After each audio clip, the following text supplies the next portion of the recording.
Hello, everyone, and welcome back to Season 4 of Serious Coin. I'm your host, Kelly Willis-Green, and I'm really excited about what we have in store this season. Fabulous guests, more stories, and more rich conversations about wealth.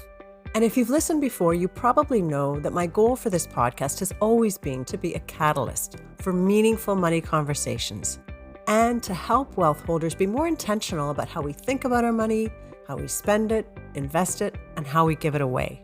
And today's guest is someone who is equally passionate about prompting money conversations. She even wrote a book about it. She is Jennifer Risher, author, speaker, philanthropist, and investor.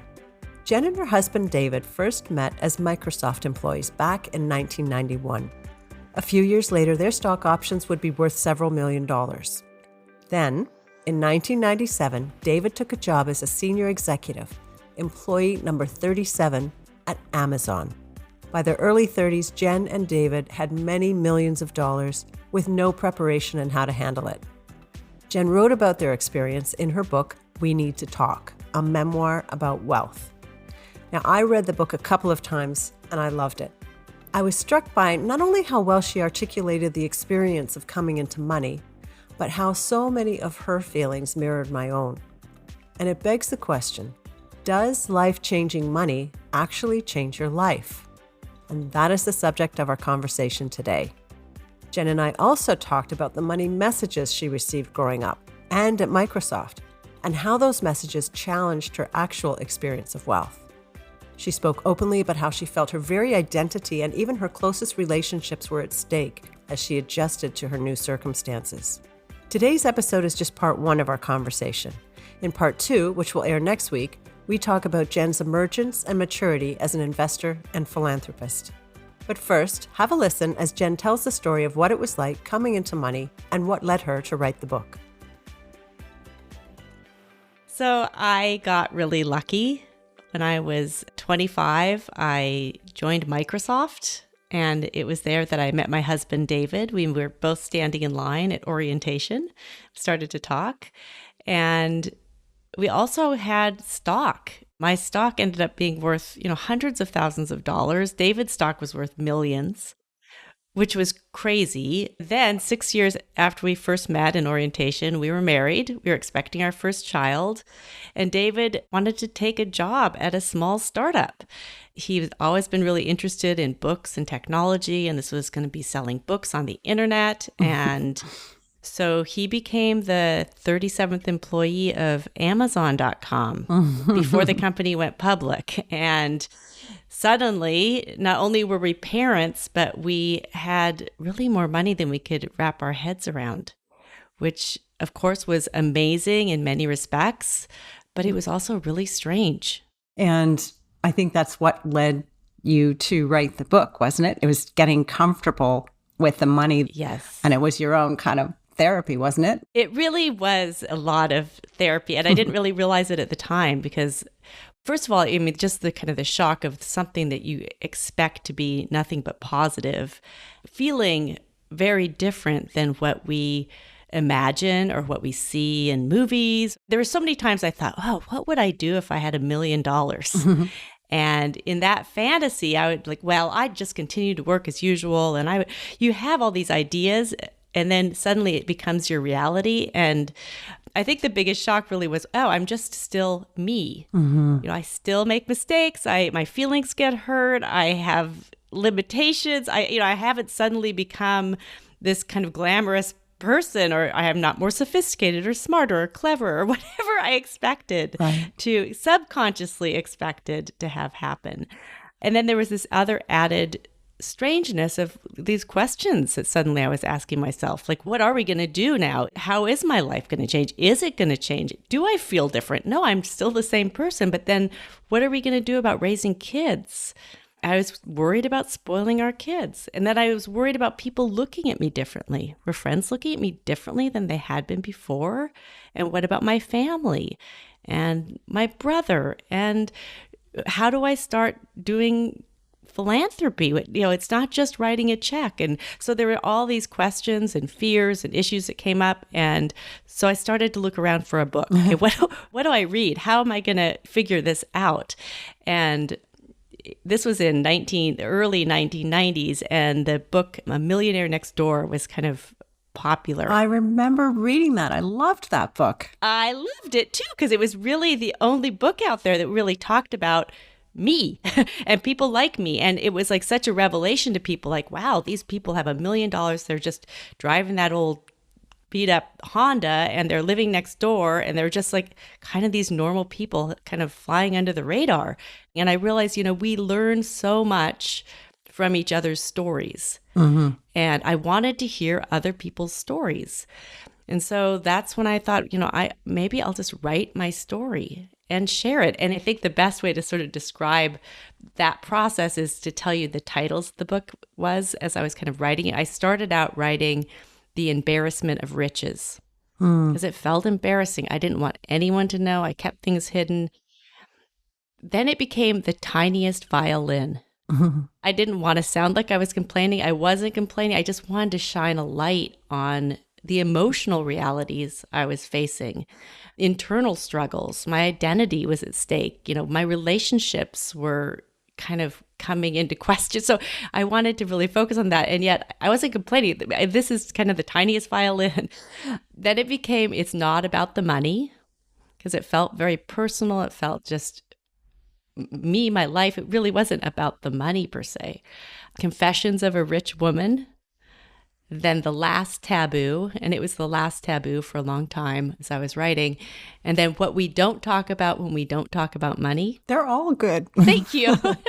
It's interesting you say mixed feelings about the money, because it seems to me coming into money is the only life situation where we're not allowed to have mixed feelings, or people don't expect that. Think of becoming a parent for the first time, and you're this great joyous event, but you can also admit to people that you're terrified, or you're exhausted or frustrated, and that's all okay. Or being an empty nester. Your kids are going off to college, and isn't that great? You're so happy for them, but inside you're aching, you're grieving. That's all okay. But coming into money, you're just not allowed any of that. So I relate. I share that sense of isolation. So I'm so thankful that you wrote this book, and there is so much in it. I have turned down so many pages in your book. It looks like an origami piece right now. That's so nice.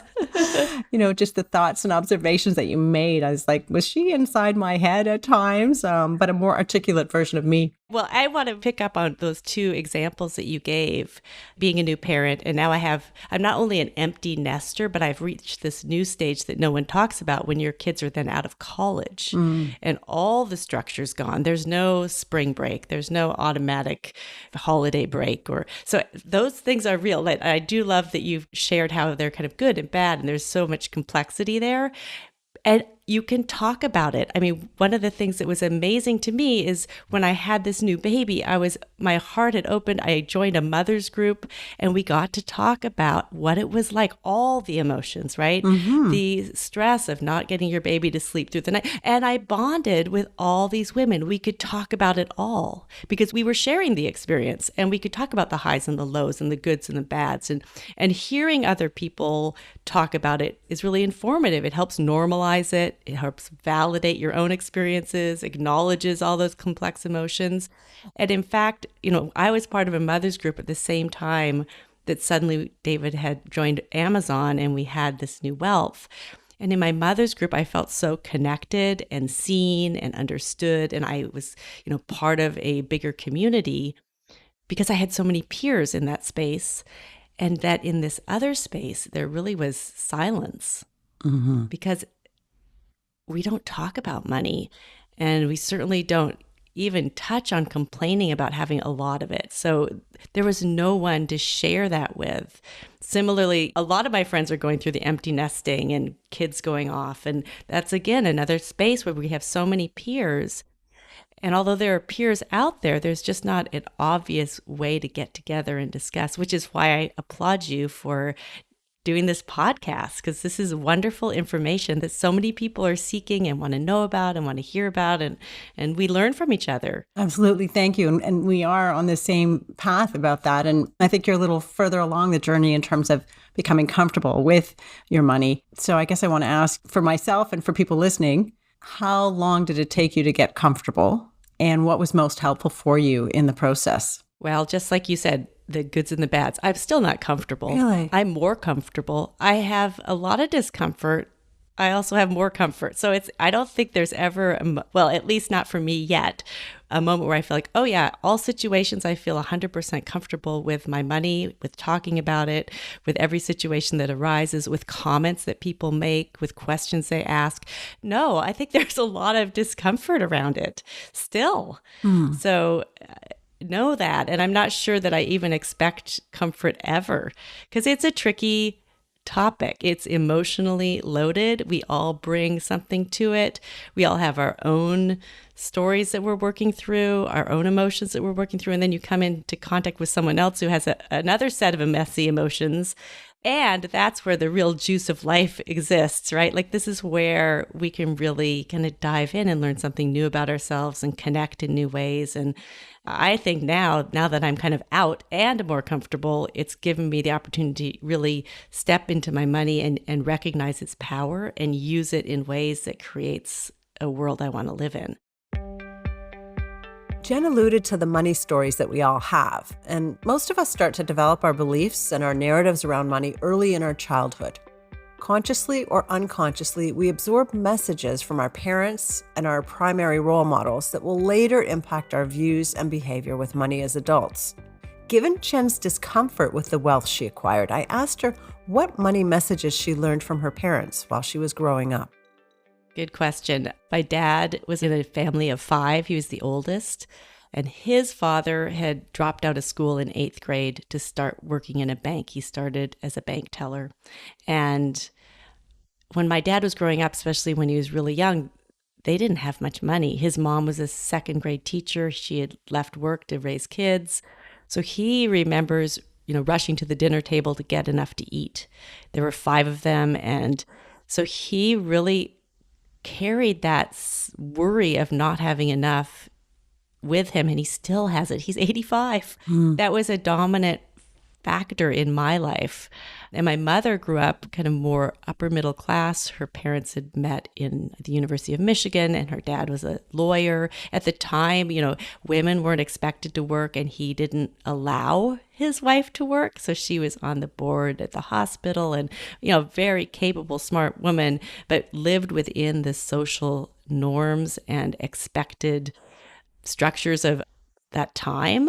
Actually, I have to share a funny story from my book that my mom talks about how my grandmother was scrubbing the floor at home one day, and she answered the door and she had like her house coat on and curlers or whatever. And she said to the person at the door, "I'm sorry, the lady of the house isn't at home right now." She didn't want to appear that way to anyone. So it's that sort of upbringing that my mother had. My mother, she kind of had, there was a right way to think about money, to spend money. And mostly it was, don't spend it, don't flaunt it, do not, excess was bad, material items were bad. She had very strict ideas, and saving was everything. And that got passed down to me as well. I'm beginning to think that my mother had a double life and you were the the second family, because the messages are so similar to what I grew up with. And, on balance, frugality is pretty good. But did you have to shed that over time? Of course, I think it did teach me to be very careful and responsible with my money, which has served me well. But it ingrained in me such a feeling that being responsible with money was tied to my self-worth. It was tied to morality. Good people didn't spend money. They saved money. They were conscious. They didn't spend to excess. So that kind of piece of like being a good person, being a good daughter, my very self-worth really was tied to that. And so I didn't know that till I was outside of it a little bit and started to recognize all the ways that I was living out this old pattern that really didn't serve me anymore. This happens even today. I have to override those old money messages consciously because I think we all grew up with them. And unless you're really conscious of messages that you received, they just kind of play out and you're reacting to them. When you gain consciousness, then you can make a decision. Okay, is this really what I want to be doing? For example, when I'm late to a meeting, do I really want to be driving around and around the block searching for free parking on the street? Is that really the best use of my time? And I'm getting anxious and I'm stressed. And wait, why don't I just go into a parking lot and pay for parking?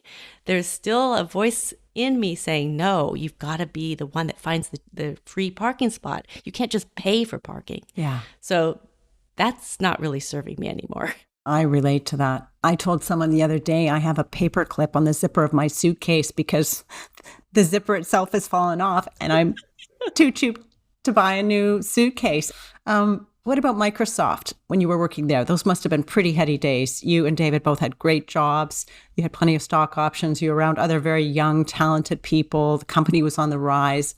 What was the culture of money at Microsoft? What types of messages did you receive working there, including from Bill Gates himself? Yes, it was an exciting time to be at Microsoft. We joined the same day in 1991. And through the 90s, it was a young, exciting, you got a lot of responsibility. We were all on a mission to change the world by putting a computer on every desktop. There was a lot of smart, energetic, ambitious people spending, hours and hours and hours at work. And the idea was that, we are changing the world. We're not like those bankers. We're not like those people on Wall Street. We're not just making money with money, and we're not about money. In fact, the values of Microsoft really aligned with my values growing up. We are frugal. And at that time, Bill Gates was notoriously frugal. He never flew business class. He was wearing clothes from the Gap. There was this whole campaign at Microsoft while I was there called Shrimp and Weenies. We're going to forego those cocktail shrimp and just eat, hot dogs because we need to save money and we need to save money everywhere, in our business and think frugally. That was kind of a mantra at Microsoft. It really did parallel kind of the way I'd grown up. It felt like home. And it's built over into personal lives? Oh, I think so. The thing that there was something that changed because we did have these stock options. And as that stock kept going up and up and up, people were getting a lot of money. There were millions of dollars being made. It was a very strange thing, but you weren't really supposed to talk about it. It's kind of all behind closed doors. There was a number you could call the Seattle Times to hear the latest stock quote. And then you'd kind of recognize how much money you'd made that day. So it was sort of this shameful thing that you were doing on the side of kind of tracking your money, but really you're supposed to be focused on work and getting things done and being smart. And then, of course, the stock options, and then Amazon, as you said, you were a young family, you had lots and lots of money. And then things started to shift a little bit in terms of your relationship with the wealth. And one of the things I appreciated in the book so much was your honesty and your vulnerability. And I liked you more for it because I think you were willing to reveal thoughts and feelings that maybe weren't your best. Yes, not proud of all that, but... Right. But it's things that many of us experience or feel. And one of the things you wrote about was your desire for more sparkle, as you put it, a bigger diamond in your engagement ring. So will you tell me about that? Yeah, it was actually a very hard chapter to write because I did have to take a real look at kind of what was going on there. And when we were all kind of getting engaged at the same time. And so the first thing that kind of I noticed in myself was like, oh, is her diamond bigger than mine? And then I was like horrified that was even an issue for me, especially how I had grown up because material items were not important and I didn't value them, right? But then what was this feeling coming up, this kind of competitive feeling, or I wanted as big a diamond as the next person. And so that was really hard to wrestle with. I think if it hadn't been something that obviously we couldn't afford, that would have been one thing. But because I could really have a diamond of any size I wanted, then it was like, ooh, what do I want? Do I really want a big diamond? That's ridiculous. And, who am I? And what are those feelings that were coming up? So I really grappled with that. And I was not proud of those feelings or the desire for bigger, better, brighter, whatever. But they were there. They were definitely there. And I think it was partly because of, the fact that it wasn't just something that I could say, well, that's not what we can afford. Right. It was something we could afford. And then therefore, there's the question, what do I want? What do I value? What do I want? What do I value? If you're fortunate enough to be able to ask those questions, it's important to know yourself well enough to answer them. And I think for many people who come into money, there's this period of learning and experimentation with the trappings of wealth. Growing up as she did, Jen told me that she had once had her own prejudices against the rich. And here she and David had now become rich themselves, and she found herself trying to reconcile that. She was both appalled and intrigued with conspicuous consumption.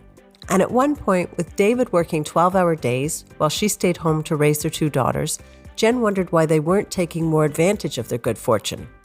And so, for a brief time, she resolved to start, as she put it, doing rich right. Doing rich right. So I had the idea that there was a right way to be rich, that images that I'd seen, people were sophisticated and they looked a certain way. I think it really came to kind of clothes and the way you're supposed to look. And this gets kind of back to the diamond. Like I'd see someone walking down the street, oh, they looked rich. I didn't look like that. I wasn't like that. And yet, should I be? Now I had this money. Didn't I have to live up to that image? And did I want to live up to that image? I liked clothes. It was fun. So there's a whole chapter in my book about kind of doing this big shopping spree, and I'm just going to spend. And it was in many ways a lot of fun. I went with my best friend and we bought a lot of stuff and I just let myself spend. But I didn't want to live like that. I mean, it was fun for a day, but it wasn't something I wanted to keep up. It really wasn't what I wanted. And I recognized, there's no right way to do rich. There's no right way to do life. And that was part of kind of getting to that place of feeling like, well, what is right for me? How do I want to show up in the world? How do I want to walk through the world? And it's not actually buying designer clothing and looking perfect and having the right size diamond. That's not what is valuable to me or interesting or sustaining or fulfilling or it doesn't drive. So recognizing that, and here again, it's like, oh, it's easy to think, well, if I had a lot of money, I would, do this or I'd look this way. It's like, no, it's really more about how am I going to look and do and be with or without money. I think maybe that's where I came up with the title. It's not about the money. It's really at that point about like, who am I and what do I value? I think you were very introspective about it and very intentional in your spending. I think perhaps sometimes people they don't examine these types of things the way that you have done. And so they're just sort of on a spending treadmill or maybe keeping up with having other people define how they should spend their money or what they should do with it. It strikes me, throughout the book that you and your husband have been very intentional about how you spend money. You don't just do things or buy things because you can, as you say. And you described weighing certain decisions. Do we send our kids to private preschool or do we fly private or what have you? Tell me about an instance where you made the choice to downshift, where you said, look, we can do this, but we're going to take the other, I'm going to say, middle-class route, as opposed to the more comfortable or luxurious, expensive option that you could easily afford. I think that happens all the time in many small ways in my life. And I appreciate being grounded in part of reality.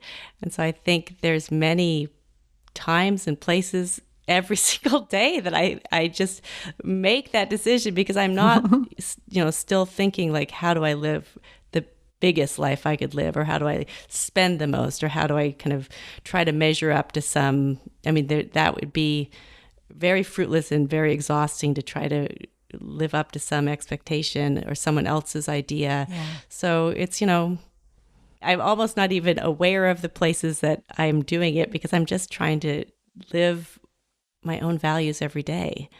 There's some obvious places, like with flying private when it came to the girls and having them as a kindergarten saying, are we going to take one of those planes? It's just us.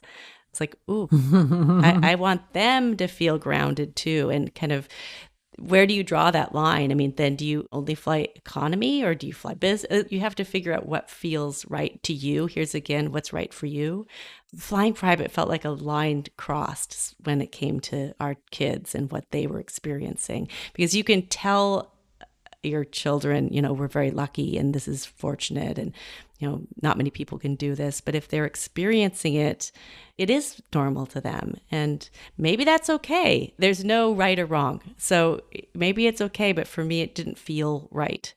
I also believe that if you have a certain attitude and a sense of gratitude and awareness, and you're aware of other people around you, I mean, there's joy in life. And we all have certain parts of our lives where we can splurge, or we could spend time, or we could make sure that you're living a joyful life. Yes. And it doesn't, to your point, doesn't always mean you choose the more expensive option. It's funny, I asked my husband this morning, because we're really not spenders. Poor man, he's making a coffee and off to work. And I said to him, why do you think you don't spend money? And he said, first, I think my upbringing, but then he also started to think that a lot of the things that people spend money on don't particularly interest him. He's not a car guy. Yeah. He drives a nice car. Mm-hmm. And it reminded me of something you did, another podcast where I think you said that your husband asked your financial advisor, how do we spend relative to other clients that you have? And I laughed out loud listening to it, because I asked the very same question only a few weeks earlier of our family office advisor. We all want to know, don't we? We all want to know where we stand and what's normal and what's excess. Because we know those sorts of things in other aspects of our lives, but when it comes to spending, or how we're thinking about money, or how we're using it, how we're saving it, how we're giving it, we don't get a lot of detail about other people's habits and thoughts and what they're doing. And it's like, well, we learn from each other. So I want data on what 10 other people are doing when they think about their giving. How much do they give? Where do they give? How do they think about that? Because that informs my decision too. So we need to be talking, and advisors are really missing the boat in not helping us connect as peers, sharing more anecdotes, thinking about people as people, and making sure that they understand what each other's doing and get information from each other. I mean, I think actually I appreciate being able to speak to groups of people so that I can share my story, because as you open that door to sharing, other people jump in pretty quickly, because there's an eagerness to learn and to share and to gather this information. So when you are in a safe space, I feel the energy around these topics and how much people want to know and share and learn from each other and connect to each other, because it can be kind of isolating. Mm-hmm. That's the word that came to my mind. A lot of wealth advisors do listen to this podcast. So what role do you think they can play? What would have helped you, or what did help you in the early days with respect to a financial advisor instigating some of these conversations? In the early days, when I didn't want anyone to know and I wanted to keep our wealth hidden, I couldn't talk to anyone, our advisor was the only one we could talk to. There was a space where talking about money was sanctioned. It was expected. That was what we were supposed to do. So he became our friend and our therapist and our counselor. And I remember actually him sharing a couple stories about people, because I was anxious about, like, well, how are we doing? Are we spending too much? And I remember him telling me, well, no, you're not like another client who really has this love of wine, and he's created this massive wine cellar and he's buying super expensive wine bottles. In 5 years, he's going to run out of money. Oh. So I was like, wow. And that story really stuck with me, because it was some data that I didn't know about. And I wanted, if at that time I could have heard 20 other stories like that, it would have been so helpful. It would have helped normalize my experience and just figure out a little bit more where I was and how I was doing, and allowing people to ask their questions or listen, or even trying to draw your client out. Like, how are things going with your friends? Are there any issues with friendships around money? Well, how is it with your parents? Advisors, I think, they want to feel like they're the experts in everything, but just be showing up as another human being and allowing someone to formulate their own question. This is kind of part of self-examination. If you're not able to ask the question and think about it, or no one ever asks you those types of questions, maybe you just avoid thinking about it. So this is a great opportunity for advisors. And if advisors want to keep their clients and build strong relationships, this is the way to do it. So yeah, I think advisors could help clients if they open up that space for them for clients to really share and talk and ask. And they don't have to have all the answers. In fact, there are no answers a lot of times. It's like up to the client to find their own truth. And you're right. I think it involves the advisor stepping outside their comfort zone, because so often it's about the portfolio, or here's how we invest, or the rate of return, or this alpha. And the broader conversations, the softer conversation can sometimes feel a little bit uncomfortable for the advisor as well, I think. And maybe that's one reason why it doesn't happen. Well, I think it is. And I think just like us, the advisor has a money story of his own or her own. Being aware of your own, fears and biases as an advisor is important too. I mean, how did you grow up thinking about people with wealth? What did you think about, the guy who had more than you or someone who has less? I mean, so being aware of that, I think, is also really important. Well, that's the end of part 1 of my conversation with Jennifer Risher. Again, her book is We Need to Talk, a memoir about wealth. I have to say, I think it's one of the most honest, insightful books you're likely to find about what it's really like to come into money.